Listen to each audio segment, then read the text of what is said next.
Okay, we've got some breaking news to bring you, and Mahjoub Zweri has joined me for that, the director of the Gulf Studies Center here at Qatar University.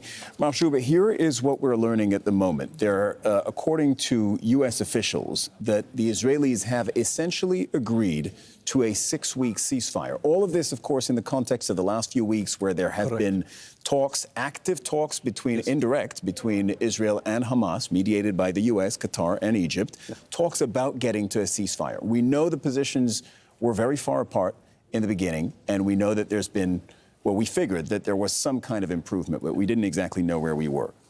The latest is this, the U.S. officials saying Israel has essentially signed on to a deal that would provide for a 6-week ceasefire in Gaza. What do you know?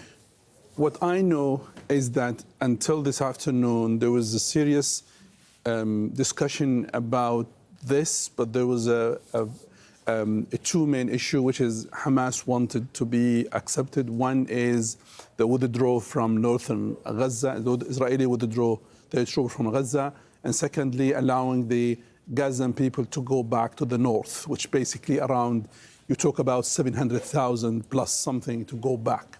So those 2 points, they were the major issue. In addition to that, the equivalency... Stop there for a second. I want to make sure, because this is all developing and this is all new, I want to make sure that we're all in agreement with this.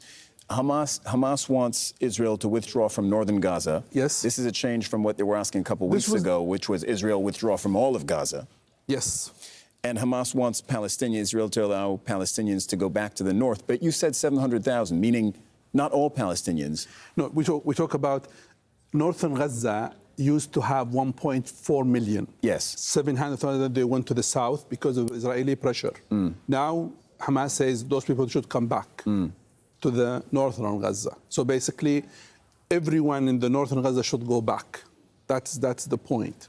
And in exchange for that? Exchange for that, 6 weeks of ceasefire. And in addition, and the third issue, which is there was, I would say, there was a huge difference about, or the huge discussion about it, is the equivalency of each captive of the Palestinians. So used to say that's another issue. They used to talk about 1:4 or 1:10. Yeah, this is the ratio of how many Palestinian prisoners you release from Israeli jails for one Israeli captive released from Gaza. This issue was solved last week because they talked about, I think, 45 Israelis or 40 Israelis with 400-something Palestinians, including, I would say, an important figures within the Palestinian prisoners. Now, what's happening in the last 24 hours, I can understand it in two contexts.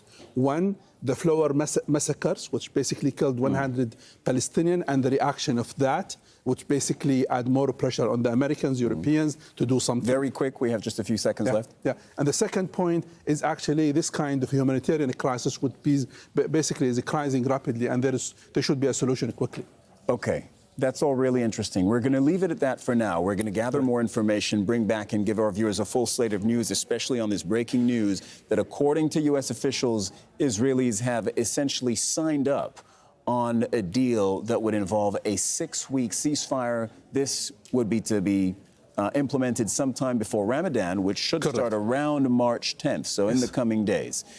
And that's where we are in this story for now. We'll bring you much more at the very top of the hour on Al Jazeera. There is, of course, always more information on our website, aljazeera.com. Weather is next. Then you've got Inside Story, which looks at the issue of growing calls for a ceasefire in Gaza, exactly what we were just discussing. We'll bring you more on that at the top of the hour. Stay with Al Jazeera.